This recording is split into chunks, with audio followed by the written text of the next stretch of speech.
No, and I felt bad because all he did was ask the class to quiet down, and somebody threw a raw chicken. No, actually? A whole raw chicken. No. Like juices were flying and everything, and like when it hit the board, it's like splattered.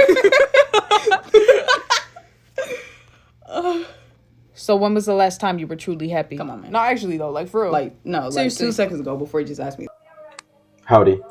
So it is January 26th and it is 9:17 p.m.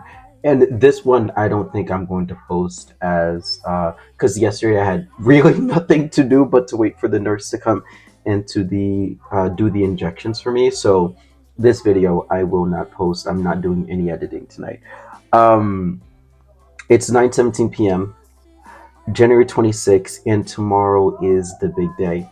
And what's so interesting, because I always have to update Sarah on everything that's going on. Sarah's the woman who's kind of like helping me navigate through this whole situation. And she was asking me how I was. And here's what's so interesting about it. Yesterday I was super nervous, like petrified. I get super anxious because I always want to be super well prepared, and as you know, Jay, my mentor, would always say, just be excellent. So I always want to be excellent in everything that I do.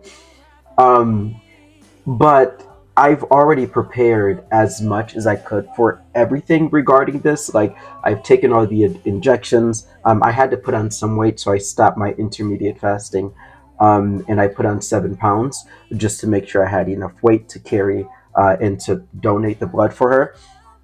So the experience is pretty much over.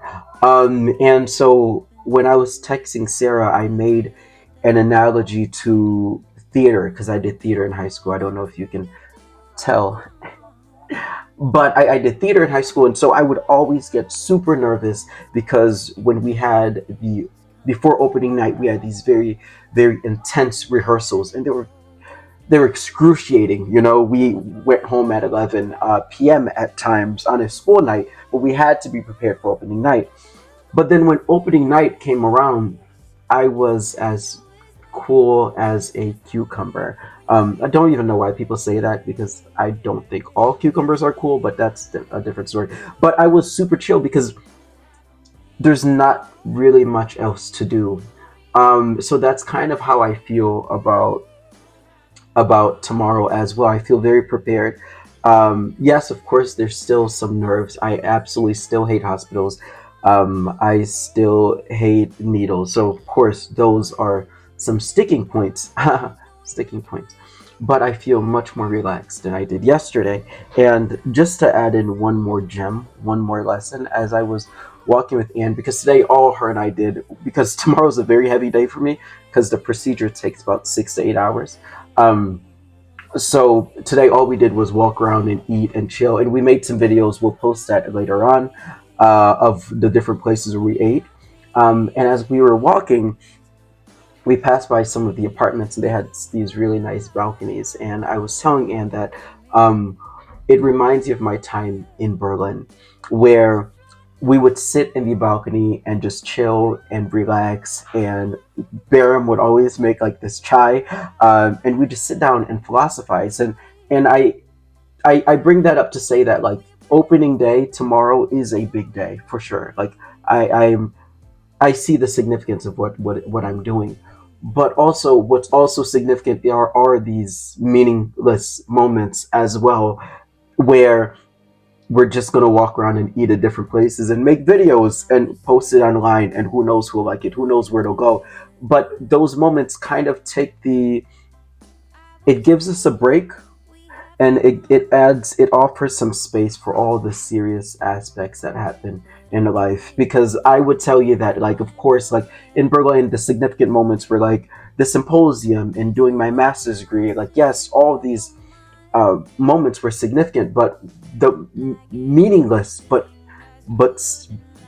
also memorable moments for me were sitting at the balcony and drinking chai and philosophizing. And I think about, you know, hiking with the circle and sitting down and having these meaningless conversations, sharing conspiracy theories. Like, these moments are just as meaningful, though they hold no importance. staying up at night and just drinking coffee and talking about nothing. Like I remember doing that with my mentors. Like these moments are so important. So today, that's what we did. We did nothing important because tomorrow is a very important day.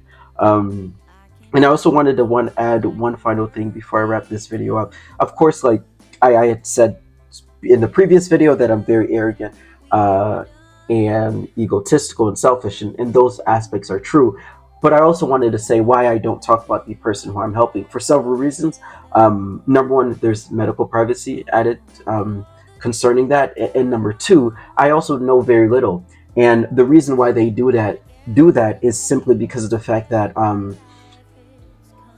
they don't want to add this added pressure of me being responsible for saving someone's life. Like I will do everything I can, and then from there we step away from the situation. So I know very little about the person who I'm helping. I know that the person is sick, and I'm offering my plasma to support them.